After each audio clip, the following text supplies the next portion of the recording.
মই আজি আহিছো মাৰ্ঘেৰিটালৈ আহোঁতে আমাৰ সিংফো ইকো টুৰিজম সিংফো ইকোলজলৈ আহিলোঁ। সিংফো ইকোলজৰ স্বত্বাধিকাৰী আমাৰ মাঞ্জেলা সিংফো দাদা আমাৰ লগত আছে। তেখেতে ইতিমধ্যে অসম বৈভৱ সন্মানো লাভ কৰিছে, অসম গৌৰৱ সন্মানো লাভ কৰিছে।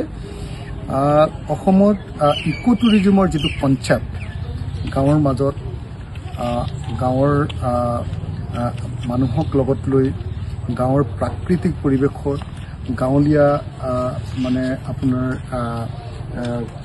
ঘৰৰ ছিষ্টেমৰে সৈতে সিংফো মানুহৰ সকলো জীৱন যাত্ৰা প্ৰদৰ্শন কৰা, ৱে অফ লাইফ বুলি কয় মানুহ এজনৰ, সেই ৱে অফ লাইফ প্ৰদৰ্শন কৰা এই সিংফো ইকোলজত আহি সঁচাকৈ বহুত ভাল লাগিলে।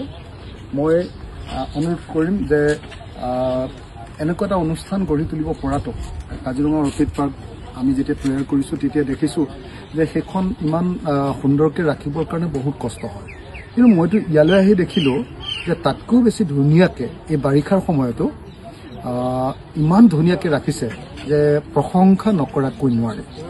আৰু মই আচৰিত হ'লোঁ যে মই বহুত ঠাইত টকৌপাতৰ ঘৰ দেখিছোঁ, কিন্তু এখেতে কোন চনত বনাইছিলে? এইটো 2006 চনত বনোৱা টকৌপাত এইবাৰহে তেওঁ চেঞ্জ কৰিছে, ফেব্ৰুৱাৰী মাহত চেঞ্জ কৰিছে। অৰ্থাৎ 20 বছৰ, প্ৰায় 19 বছৰ টকৌপাতেৰে যোৱা ঘৰ আৰু সিংফো ষ্টাইলৰ ঘৰ, সিংফো ষ্টাইলত তলত বহি লৈ খোৱাৰ ব্যৱস্থা।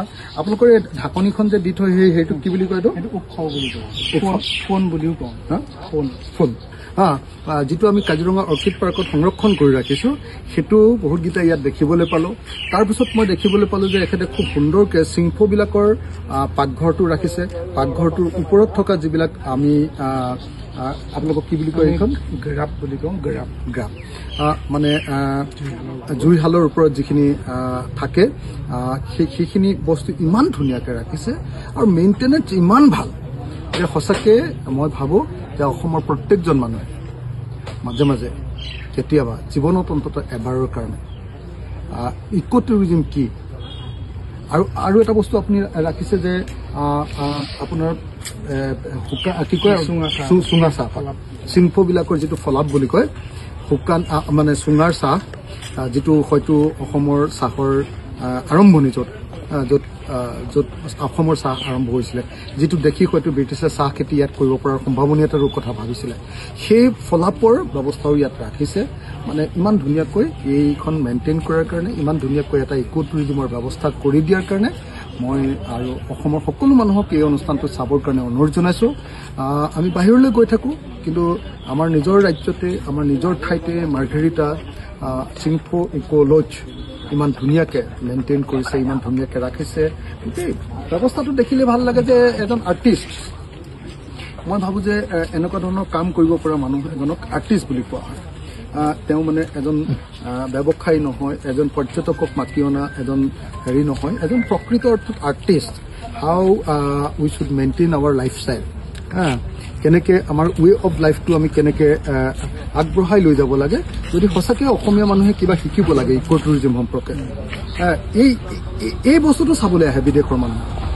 বিদেশৰ মানুহে জাক জমকৰ কিবা বস্তু চাবলৈ নাহে, আহে আমাৰ ৱে অফ লাইফ, আমাৰ জীৱন যাত্ৰা, যাক ইংৰাজীত আচলতে যাক কালচাৰ বুলি কয়, সংস্কৃতি। মানুহৰ জীৱন যাত্ৰাটোৱেই সংস্কৃতি আৰু সেই সংস্কৃতি চাবলৈ। আৰু মই ভাবোঁ যে সিংফো মানুহৰ যদি আপুনি জীৱন যাত্ৰা বা সংস্কৃতি চাব খোজে, আপুনি সিংফো ইকোলজলৈ আহক মাৰ্ঘেৰিটাত, বহুত সুখী হ'ব। আৰু ইমান ধুনীয়া অনুষ্ঠান এটা দিয়াৰ কাৰণে আমাৰ দাদা, মই নামটো আকৌ এবাৰ মাঞ্জেলা সিংফো দাদা, যাক অসম চৰকাৰে ইতিমধ্যে অসম গৌৰৱ সন্মানেৰে সন্মানিত কৰিছে। মই তেখেতক আকৌ এবাৰ অভিনন্দন জনাইছোঁ, শুভেচ্ছা জনাইছোঁ।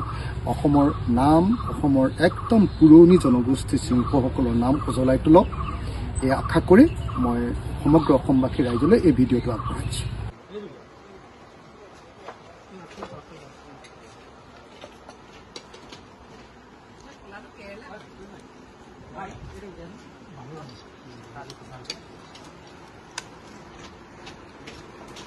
itu Stella.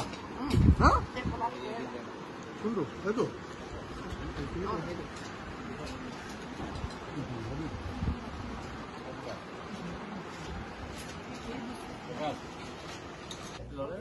ললো এটা ললো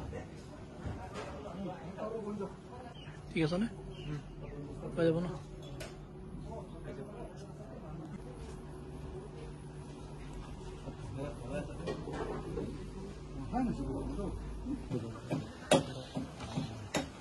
মাছৰ হেৰি ৰাখিছে যে নহয় মোৰ চাহপাত এইটো যিটো সেইটো ৰাখিছে নেকি মোৰ নিজৰ প্ৰডাক্ট নিজৰ প্ৰডাকশ্যন আছে এইবিলাক চব চাহপাতে নেকি চাহপাত তোমাৰ চাহটোকো গ্ৰীণ টি কৰে লোকেল গ্ৰীণ টি অফিচাৰলৈ ৰিকুৱেষ্ট কৰাৰ কাৰণে বনাম মই কৈছোঁ এইটো যদি কৰে মোৰ এইটো ম্লান কৰি যাব নহয় প্ৰজেক্টত মই পাইছোঁ সেইটো কনচেপ্টত আমি এইফালে আমি বহিব লাগে সোমাই ইয়াতহে বহে মানে পিছফালৰ সেইটো মানে নবহাই নিওঁ মানে কিন্তু এতিয়া লজিঙৰ কাৰণে আমি সেইটো অপশ্যনটো ৰাখিছোঁ আমি পিছফালে বহুত এইটোতো কাপোৰ কৰি দিওঁ এইটো আহিলে এজন গেষ্ট আহিলে কিমান লয় নহয় মানে যোন এন্ধাৰ থাকিলে সেই সময়ত কালেকশ্যন কৰিলে প্ৰকৃতি এটা নিয়ম আছে যে আপোনাৰ সেইটো সময়ত আচ্ছা আৰু এনেই আমাৰ অসমীয়া মানুহে নেপালী ধনিয়া বুলি কয় এইটো একচুৱেলি অসমীয়াত এইটোক কয় বন জালুক বুলি কয় বন জালুক কয় ইয়াৰ যিটো গুটিটো মানে জালুক জালুক একদম জালুক মোক হেৰি আমাৰ ৰিচাৰ্চ ডিৰেক্টৰ আছিলে অৰুণাচল তেওঁ মোক ক'লে এইটো আমি বন জালুক বুলি ক'ব লাগে বুলি ক'লে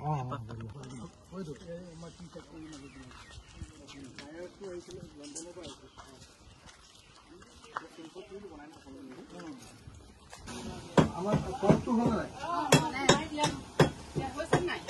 বাইদেউ খৰধৰ কৰিবলৈ অলপ ইনস্পায়াৰ কৰিছোঁ হেৰি দিছে নেকি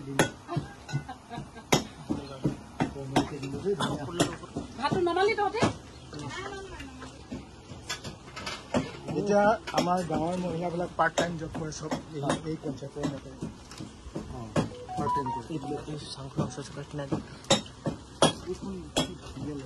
এইখনক কি বুলি কয় আপোনালোকে এইটোক কি বুলি কয় আমি এইটো গ্ৰাফ বুলি কওঁ সেইটো গ্ৰাফটো বুলি কওঁ এইটো কি বুলি কয় গ্ৰাফ এইটো গ্ৰাফ বুলি কয় আৰু এইটো গ্ৰাফটো মানে সেইটো নিলাম বুলি কওঁ